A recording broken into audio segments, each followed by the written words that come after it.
ஹாய்ப்பா, எல்லாம் என்ன பண்ணிட்டு இருக்கீங்க? எல்லாம் சமைச்சிட்டீங்களா, சாப்பிட்டீங்களா? அம்மாவுக்கு கொஞ்சம் நிறைய வேலை இருக்குதுப்பா, அதனால தான் சரி சமைச்சிட்டு வீடியோ போட்டுட்டு அவங்க மற்ற வேலையை பண்ணலாம் அப்படின்னு இருக்கேன். வாங்க இன்னைக்கு அம்மா வீட்டில் என்ன சாப்பாடுன்னு பார்க்கலாம்.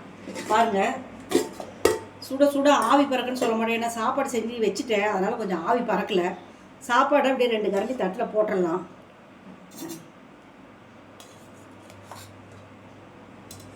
அவ்வளோதானா?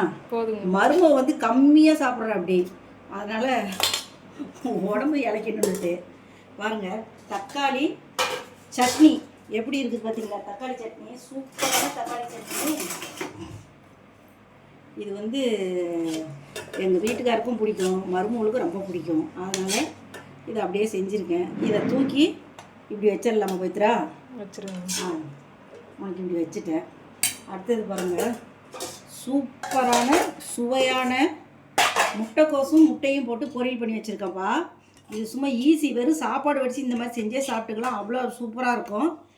இதை தூக்கி இதில் வச்சிடலாம். அப்படி தூக்கி வச்சிட்றேன்.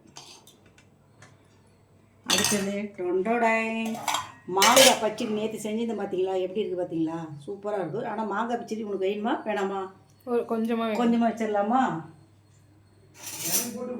இதுங்க இந்த பாருங்க, மாங்காய் பச்சடி இதில் வச்சிட்றேன். அப்படி வச்சாச்சா?